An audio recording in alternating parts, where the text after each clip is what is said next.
Hello, I am the Ronin Pawn, and this is NationStates. Welcome back to the rogue nation of Pawtucky, a corrupt dictatorship. It's a dick ship.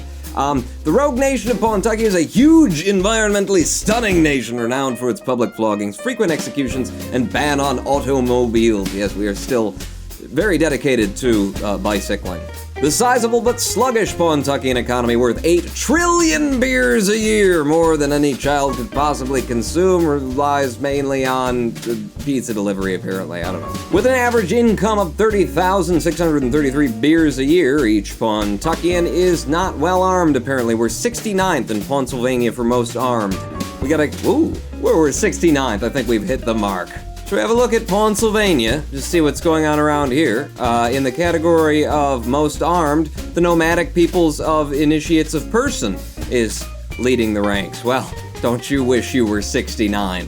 Pennsylvania containing 109 nations now. We were just joined by the Confederacy of Navignon from the West Pacific. Yeah, the West Pacific. Who wants to live in, tropical, beautiful beach territories? Good idea, coming to Pennsylvania. Listen, we got some issues to deal with. We always have issues in Pennsylvania. Number one is turning a blind eye. Should we turn a blind eye? Should we gouge out our eyes? Should we just give up YouTubing altogether? No. Turning a blind eye. When a blind man and his guide house mouse were recently refused service in Pawtucky City restaurant The Hot Potato, it started a heated debate that few had seen coming. This is a real eye-opener, exclaims Matthias Murdoch. I remember you. You have suggested me to do things before. Did I listen to them? Head of the Pawtuckian Blind Trust, speaking to a large group of cane-wielding protesters. This discrimination against the blind and over here. Oh, sorry. This discrimination against the blind and partially sighted has gone on for too long. Not only should we be allowed to take our companions and guardians wherever we go, now is the time to realize our vision of a society completely accessible for the visually impaired. Okay, I'm cool with that. Yes, but house mice must be kept out of restaurants. Why can't these people see that? Queries Kenya Ford, a young chef from the Hot Potato, reeking of paprika.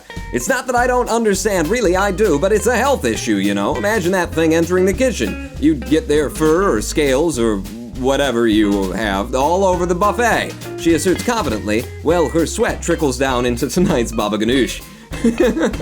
It's exactly. Oh, I've worked in kitchens before, and there's more sodium in that soup than you think.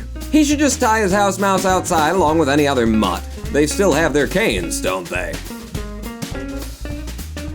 Your house mouse walker, Allie Doolittle, who has 20/20 vision, rambles at you whilst untangling several leads. I have pet house mice, and you have to walk them. And we just put them on a wheel. Why are we only thinking of the blind here? I can't see why the blind should be able to take their house mice into restaurants. Well, my poor babies still have to be tied out in the rain. You'll let me take my house mice into restaurants as well, right? Listen, we're talking about rodents here. I know the game hasn't conceived that it's rodents, but it's very poignant that the argument is whether or not you can bring your guide mouse into a restaurant and be served. Yeah, let's just let the people who have a cane and need the guidance of a mouse, or probably a pack of mice, because I don't even know how you'd feel it tugging. I don't think they'd save you in any way either. They might lead you to some cheese, though.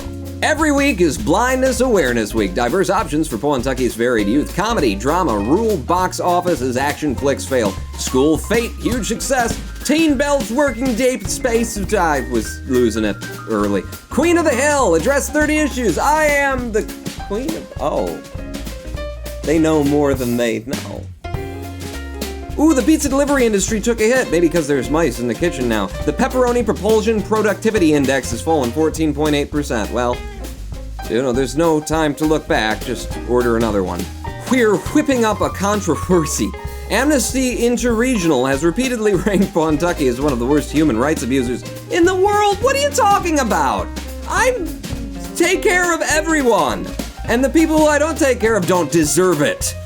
Why all the floggings. Citing your government's severe punishments for ordinary crimes. Embarrassed by the bad press, your government is considering ending its practice of flogging criminals. No! Flog them all! This punishment is barbaric, cries leading activist Meadows Smith while whipping out leaflets on Pawtuckian law enforcement. We're no better than backward dictatorships like Maxtopia. There's some anti-Maxtopia things going on in just nation-states. This is the second time they've been mentioned as being sort of, the Mississippi of the game. Who flog their criminals for the most trivial of crimes. Pawtucket is a nation of decency and respect, but these whippings tarnish our reputation for humanity. We implore the government to end this medieval practice. Now who? Are you kidding me? Rhetorically asked the precinct's premier whipper, Brian Sanchez, while applying a new grip to his favorite cat o' nine tails. Flogging criminals is so effective. Yeah, effective. I deter criminals from misbehaving with the lash of my whip. If anything, you should expand the list of crimes punishable by flogging. Then I could really have some fun. Listen, keep your fun to the bedroom. We're moving on. Whipping posts and lashes have been transferred to the Historical Museum of Pawtuckian Embarrassments and my bedroom. Adolescent bruising down 12% following corporal punishment. The kids are gonna start acting up now. Demonstration ends in reasonable discussion and handshakes.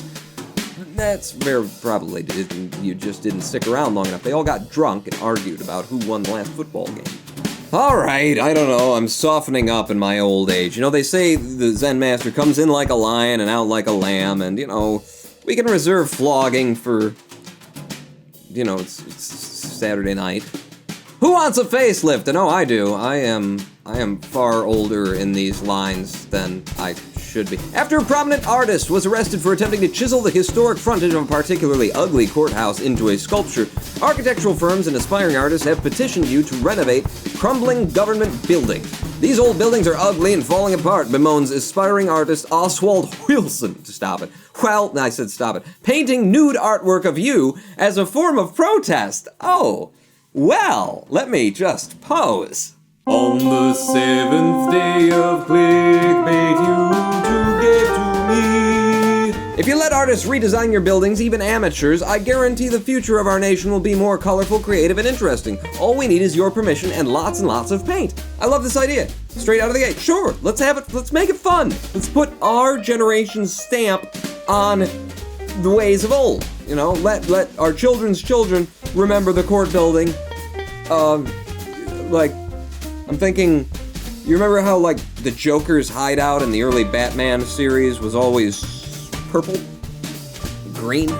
Why trust these amateurs when you could hire real professionals, asked world-renowned architect and CEO of Barry & Associates Architecture, Alexei Assange, while making the final touches to a scale model display of a futuristic-looking Pawtucket city. As the head of the most experienced architectural firm in Pawtucket, we are the best choice for renovating the government buildings of our nation. Not only will we have great designs, we'll only use the most modern materials available. Of course, there is some considerable money involved, but think of your new fiberglass palace and futuristic office. A beam suddenly falls down and destroys the model city, resulting in the architect letting out an anguished cry. It looked nice. The office was beautiful. Just, you might have wanted to use some nails.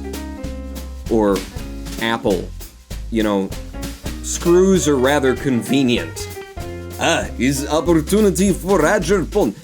In communist East Levitok buildings redesign you! Exclaims a musky foreign dignitary seen wearing the dullest of gray clothes. Look, your buildings aren't prettiest, but updating current aesthetics of building will keep loyal citizens focused on important things, like harvest, parades, glorious leader, potato crop, private sector crooks or hack artists bring nothing but excessive monstrosities that lures people into false decadence. Only state itself should care for buildings, it be cheap and effective as well. All you need, plaster, portrait of yourself, couple of Bosnians. They're amazing, they work, in a day, they build the entire building. I've seen them in Kamtramek, they are insane.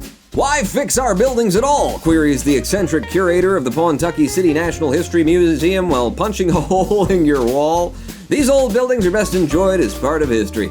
Turn these moldy government offices and legislatures into a museum for all of Pawtucket to enjoy. We'll of course need some flashy advertising and authentic historical artifacts to get people interested. People would pay good money to see the original draft of the Constitution that has the word suckers in it. Just think of the patriotism and tourism money when people walk through those old hallowed hallways. Well, maybe more curiosity than patriotism. The suckers! Listen, I know we're socialists around, we're something that resembles slightly some kind of socialism and a lot of flogging and house mice in your pizza. But the point is, I like the idea of just letting people, go nuts. Just, in fact, spray paint the building. We don't even need artists. We don't even need to, commission artists. Just let people do whatever the hell they want. Just piss on it, It'll be, as long as you have, like, not enough water in your diet, it'll change the color. I'm sure spending money on, professional artists would, help the economy, and then the museums. Nobody cares about the old ways. In with the new. Artists from across the nation compete to renovate the restrooms of old government buildings with their urine. Incomes rising, economist says houses flooded in freak storm. Ooh, tourism industry blazes for him. Why would they want to come here when we just had a flood? Economists bullish on Pontuckian economy. Bullish. Which one is there's the bear and the bull? The bull and the bear. Bullish. That means you're storming in. Yeah, we're gonna buy, right? You don't you're not hesitant. A bear is hesitant. A bull is, that which kills you if you decide to go running in Pamplona. Okay, how did my choice affect our country? Oh look, I've affected the weather. Meters of sunlight are down. Oh, I'm sorry. I am sorry. We all need to get our vitamin D. Seriously, people, it's winter. You need to increase your consumption of dairy, cheese, and milk. Who wouldn't want to? And start taking these things. Especially if you're going to be up, all night recording YouTube videos at a very loud register. I can hear my neighbors. Do you think they can hear me? Oh, hello. This is going to be a fun issue. Suspicious superhuman athletes. Do we have superheroes? Do we have X-Men around here? Vance Armstrong oh no, we've got dopers. Vance Armstrong, a 7-time Tour de Pontucky winner, has been accused of taking drugs that enhance overall performance in sports and has subsequently been stripped of all his titles. I thought that sentence was going somewhere else with the stripped part. Wonder what Vance looks like. Pundits now say the problem has spread into other sports like house mouse ball and the Pennsylvania Olympics. How?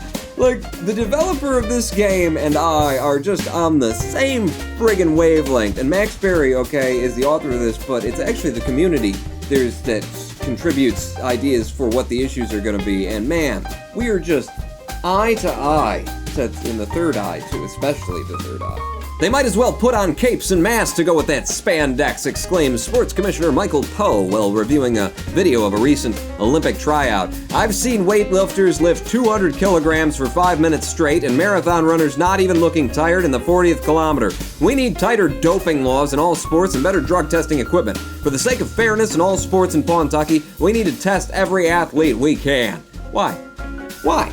If we can push the human body to the limit that it can just actually leap buildings, then why? Well, they could probably get into my offices, and I am a dictator. I do like to flog. But yeah, we should probably regulate this. Come on, I didn't do anything wrong, asserts Vance Armstrong while stripping in a magazine. Oh no, while sipping a suspiciously glowing energy drink. These allegations are nothing but a ploy by my competitors to discredit my hard work and natural superiority. He's drinking mutant juice. I've trained all my life to be in this competition. Drug tests are an insulting invasion of my privacy. They should be outlawed. I say I'm clean. The team doctor says I'm clean. Shouldn't our word be enough?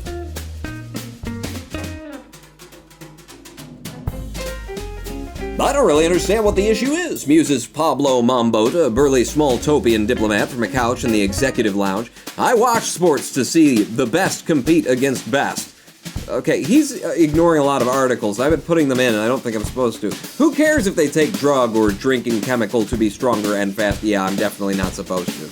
Is new job for Agerpon. I don't really understand what issue is. I watch sport to see best compete against best. Who cares if they take drug or drinking chemical to be stronger and faster? Give all athlete drug. Stronger, faster, better, if asking me you do. Stronger, faster, broken, comments former world heavyweight boxing champion Yoshi Kumar, speaking unusually slowly. We break ourselves. We break each other. Taking drugs just makes it worse. Anything to win. Anything. Sting like a bee.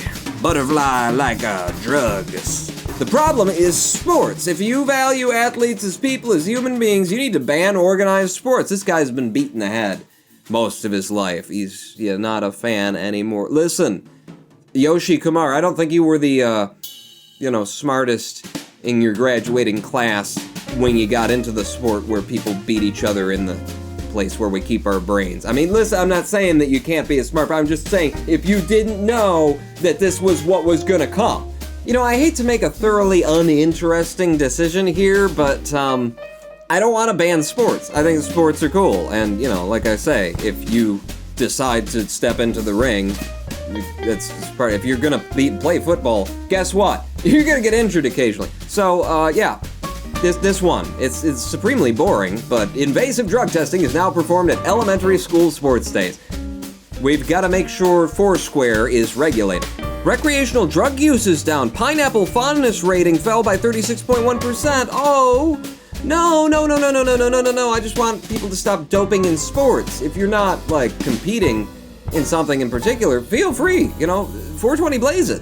All right, I got one more issue on my desk today, and that's back to our war with Brazilistan. Clearly, we need an invasion plan. Your government's response to Brazilistan holding Pontuckian citizens hostage was to take out military installations and armament factories, weakening the country's military capacity. Yes, I do seem to recall ordering that airstrike. Despite having had a considerable amount of cruise missiles launched at their military bases and airfields, the Brazilistanis are showing no signs of giving up the fight. Public opinion has turned to ending the conflict, and there's a growing consensus that invasion is the only way to finish it. We've softened them up, but that doesn't mean that an invasion will be easy for us, your military advisor says, unfurling a large map of Brazilistan and laying it out on your desk.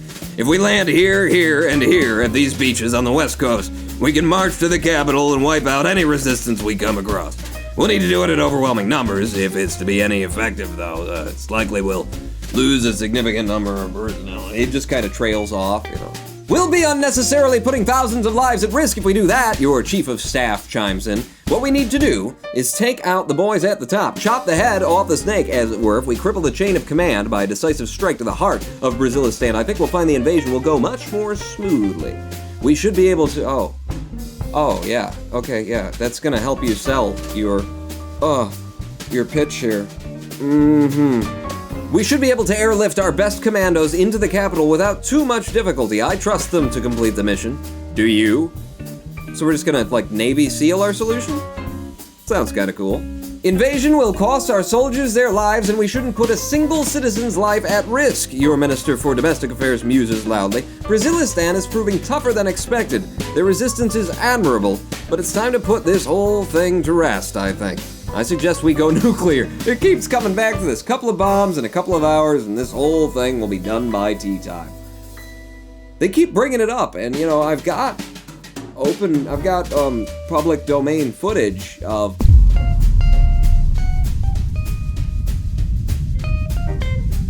Yeah, I've got that. It's tempting. It's very tempting. But no, I think we're gonna go Navy SEALs on them. How did this turn? Elite teams of assassins have been sent into Brazilistan. Legislation passed. Handrails should not be optional, coroner opines. What? Engine room of economy ticking over nicely. Jobless numbers grow. We're in a war. Jobs are on. The government's spending money. What are you talking about? Wage raises put spring in step money in pockets. Okay, wage raises? Why? I cannot speak any longer. It's time to end the episode. Tune in next time to find out how our war in Brazilistan goes and whether or not Charlie Sheen managed to kill the sniper. Have you ever seen the movie Navy SEALs? I actually recommend it. It's quite fun. There's this moment where, because the sniper is named God, or at least that's his tag. I won't ruin it for you. That's hashtag spoilers on the movie Navy SEALs. I don't want to spoil it for anybody. I'll just pull it out. And